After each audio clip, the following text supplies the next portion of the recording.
Economics is usually associated with inflation, interest rates, unemployment, taxes, and financial markets. Stephen Levitt and Stephen Dubner approach it differently. They use economic reasoning to investigate unusual questions about human behavior. Why do some teachers cheat on standardized tests? Why do many street-level drug dealers earn so little? Why might a real estate agent sell a client's home differently from their own? How much influence do parents really have over their children's future? In Freakonomics, economics is not mainly the study of money. It is the study of incentives, information, choices, and the hidden forces that influence what people do. Individuals and organizations often describe their behavior in noble or socially acceptable ways. Teachers want to educate children. Real estate agents want to help clients. Political leaders want to improve society.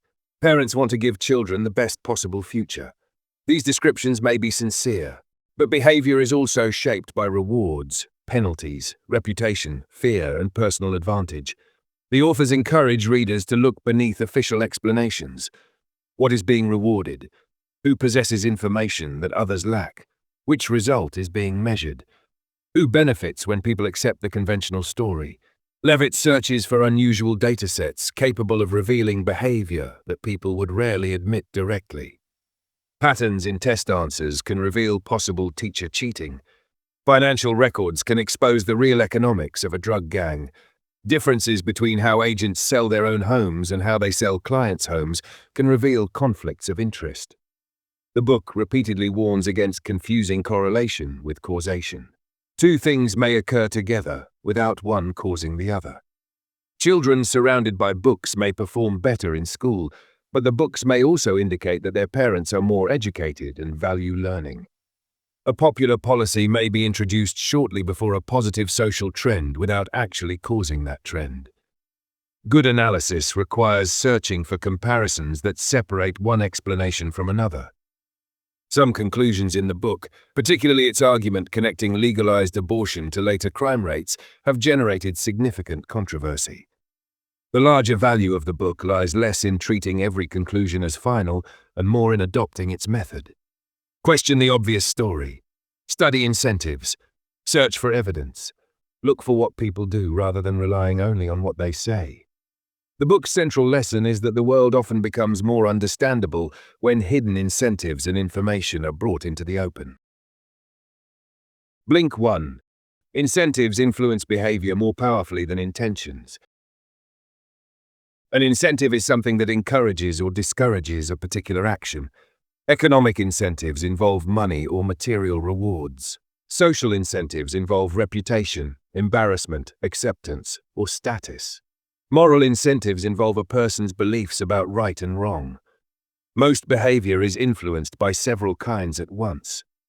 A person may avoid stealing because of the legal punishment, the shame of being caught, and the belief that theft is morally wrong. An effective system considers all three. Poorly designed incentives can produce unexpected results. Suppose a childcare center begins charging parents a small fine when they collect their children late. The managers expect lateness to decrease. Instead, some parents may become late more often. Before the fine, arriving late felt like a moral failure that inconvenienced the staff. After the fine, parents may treat lateness as a service they are purchasing. The economic incentive weakens the social and moral ones. A similar problem occurs in organizations. A sales bonus may increase revenue while encouraging employees to pressure unsuitable customers. A hospital target may improve efficiency while encouraging staff to classify patients strategically. A school accountability system may increase attention to test performance while creating incentives to manipulate results. People respond not only to what leaders intend, but to what the system rewards. This is why every incentive should be examined for possible side effects. Can people receive the reward without producing the desired result? What behavior becomes profitable? Which social or moral motivations might be weakened? Incentives do not prove that people are naturally dishonest. They show that circumstances influence which choices become attractive. A good system makes socially useful behavior easier and more rewarding. A poor system can encourage harmful conduct even among people who believe they are acting reasonably. Blink 2. Conventional wisdom often survives because it benefits someone. Conventional wisdom consists of ideas that are widely repeated and rarely questioned. Drug dealers are wealthy. Experts always act in their clients' best interests. More police automatically cause crime to fall. A prestigious school guarantees better outcomes. Some conventional beliefs are accurate. Others survive because they provide simple explanations or serve the interests of influential people. Experts can help create conventional wisdom. Journalists need clear stories. Political leaders need memorable claims. Organizations want explanations that support their policies and protect their reputations. A complicated reality may be reduced to one confident statement. Once an idea becomes accepted, challenging it becomes difficult. People may interpret disagreement as ignorance or irresponsibility. Levitt and Dubner recommend treating conventional wisdom as a hypothesis rather than a fact. What evidence supports the claim? Are there other possible explanations? Who benefits when the public believes it? Does the evidence measure the real outcome or only a convenient substitute? This does not mean automatically believing the opposite of whatever is popular. Contrarian thinking can become another form of laziness. An unusual claim is not valuable simply because it surprises people. It must fit the evidence better than the existing explanation. The strongest questions are often simple. What do the numbers actually show? What happened in comparable situations? Did the expected effect appear when the supposed cause was present? A disciplined skeptic does not reject every common belief. They refuse to accept confidence as a substitute for evidence. Blink 3.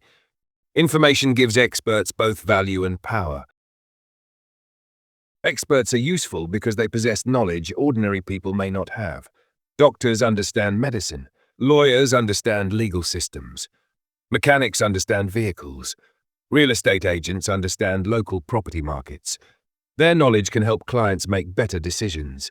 But unequal information can also create conflicts of interest. An expert may know that the client cannot easily judge whether the advice is necessary, accurate, or self-serving. Fear strengthens the expert's advantage. A person selling a home, facing a medical problem, or dealing with a legal dispute may feel pressure to accept professional advice quickly. Levitt examines real estate agents as an example. An agent receives only a percentage of the home's selling price. Obtaining a modestly higher price may require additional weeks of work, while increasing the agent's commission only slightly. The homeowner receives most of the additional money. The agent may therefore have an incentive to recommend accepting a quick offer rather than waiting for a better one. When agents sell their own homes, they receive the full benefit of the higher price. Data discussed in the book suggested that agents tended to keep their own homes on the market longer and sell them for more. This does not mean every real estate agent acts dishonestly. It shows that the incentives of an expert and client may not be perfectly aligned. Consumers should ask how advisors are compensated, which risks they personally carry, and whether they benefit from one choice more than another. Expertise becomes most trustworthy when information, incentives, and accountability are transparent. Blink 4. Secrecy creates power, while exposure can weaken it. Groups and institutions often gain influence from information that outsiders do not possess. The Ku Klux Klan created fear partly through secrecy. Members used hidden identities, private rituals, coded language, and mysterious titles. The less outsiders knew, the more dangerous and powerful the organization appeared. Activist Stetson Kennedy infiltrated the Klan and learned details about its internal customs. Some of that information later reached the creators of the Superman radio program. The program turned secret Klan language and rituals into material for stories in which the organization appeared foolish rather than frightening. Exposure reduced the mystery that helped protect its power. The wider principle applies across society. A seller benefits when buyers do not know the normal price. A company gains leverage when employees do not know what colleagues earn. A fraudulent organization survives when outsiders cannot see how it operates. Information changes the balance of power. The internet has reduced some forms of information inequality. Consumers can compare prices, read reviews, and investigate products more easily. But new information imbalances have emerged. Digital platforms may know far more about users than users know about the platforms. Employers may evaluate staff through systems that workers do not understand. Financial products may contain risks hidden behind complex language. The amount of available information matters less than who can interpret and use it. Transparency is useful when it makes hidden incentives and decisions understandable. Power weakens when people can clearly see how a supposedly mysterious system actually works. Blink 5. Teachers may cheat when accountability rewards the wrong result. Standardized testing is intended to measure learning and hold schools accountable. Teachers and schools may receive praise, funding, or job security when scores improve. Poor results can lead to punishment or closure. These incentives may encourage greater effort. They can also encourage manipulation.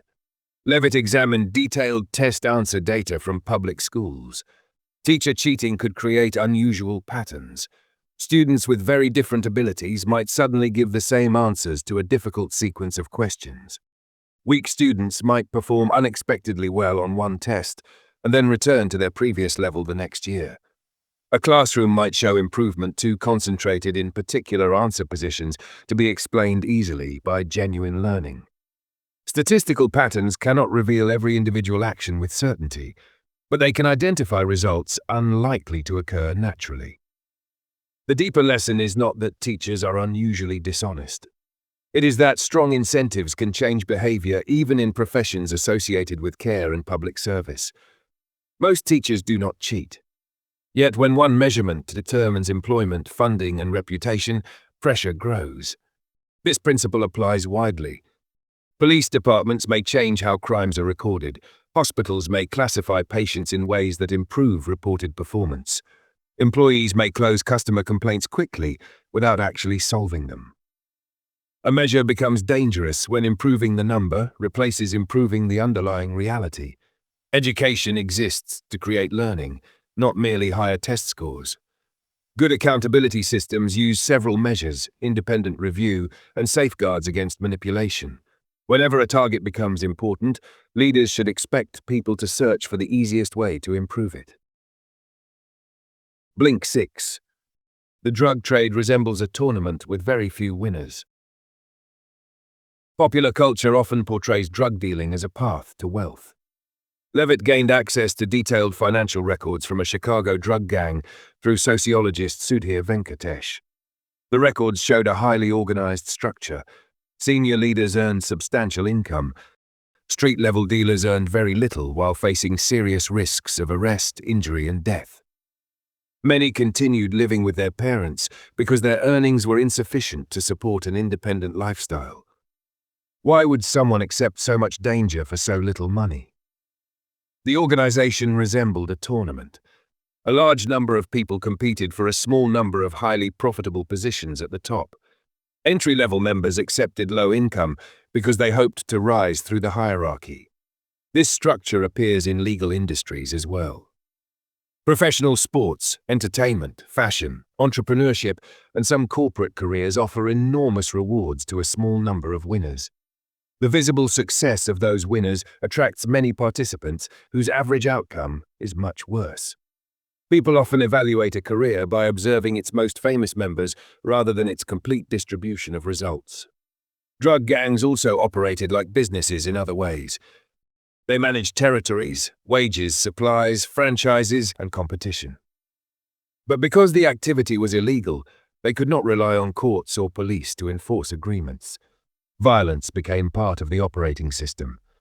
The chapter demonstrates why internal data matters.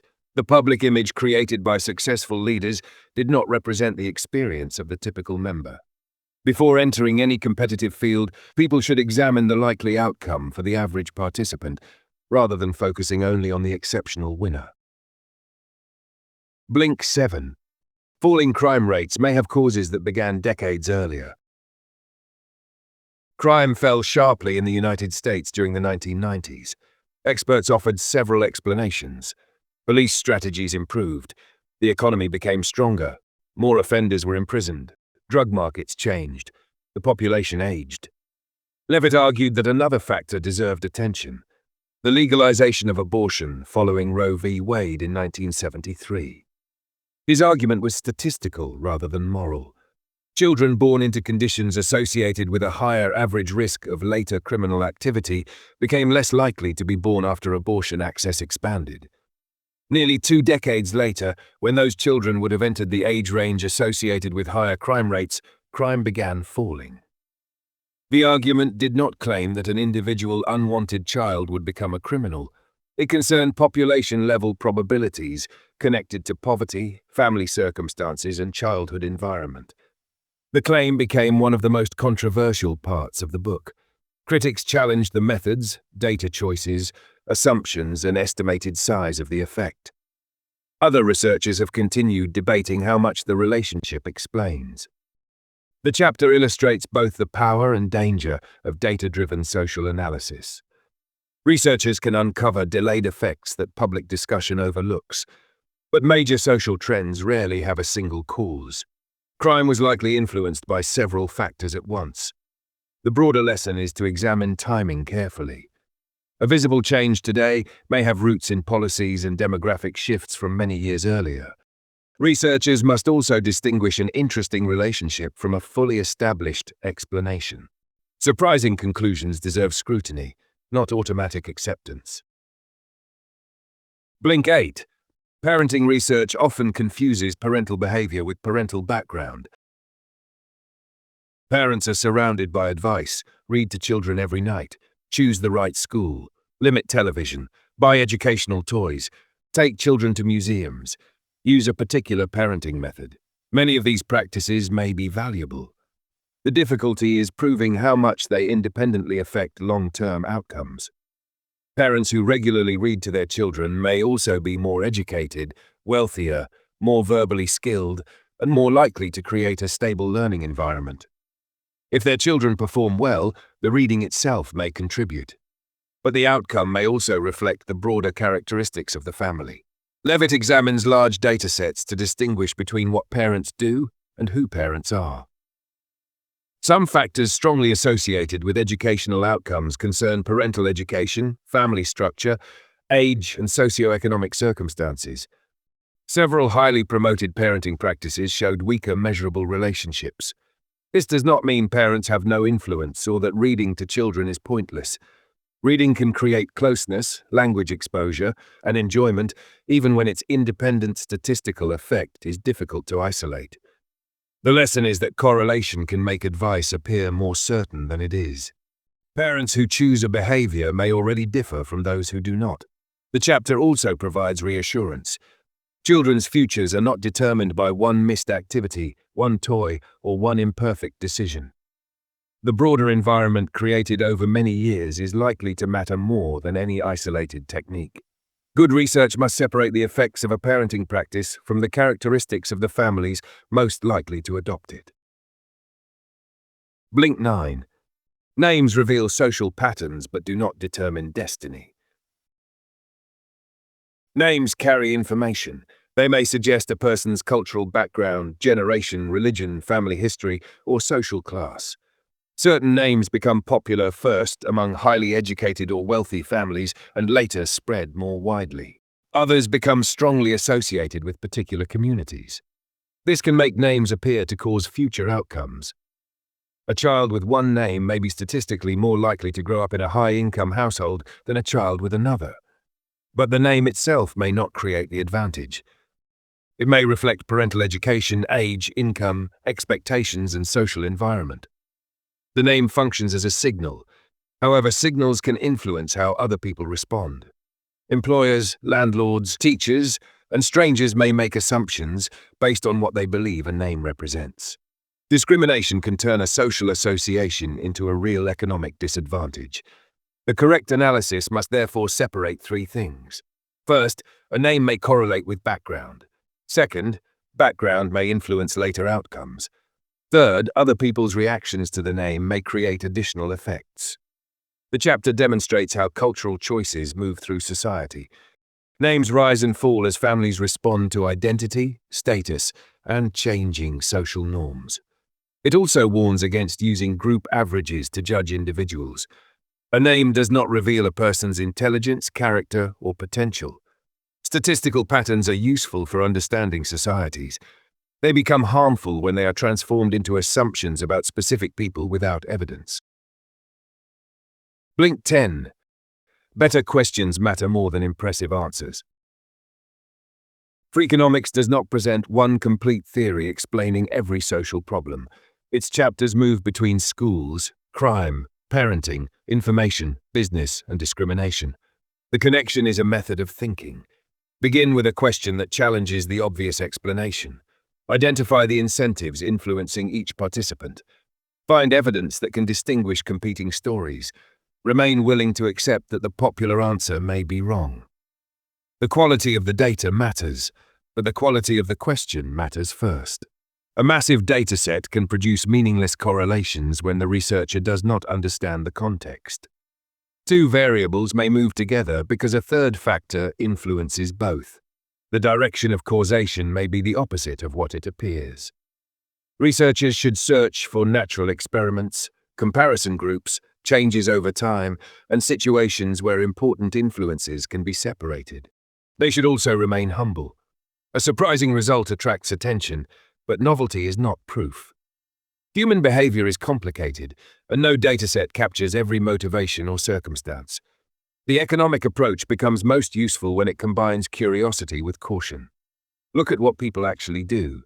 Examine how rules alter behavior. Ask who possesses hidden information. Notice when measurements create incentives to manipulate the measurement. The deeper message is not that every mystery has a shocking answer. It is that ordinary explanations should earn their credibility through evidence. Better questions reveal structures hidden beneath familiar stories. Key takeaways from the book. Freakonomics uses incentives, information, and unusual data to explain hidden patterns in human behavior. Its central method is to question conventional wisdom, separate correlation from causation, and examine what people actually do rather than what they claim. The book shows how experts, performance targets, secrecy, and unequal rewards can shape choices in surprising ways. Its main lesson is that better questions often reveal explanations that the obvious story misses.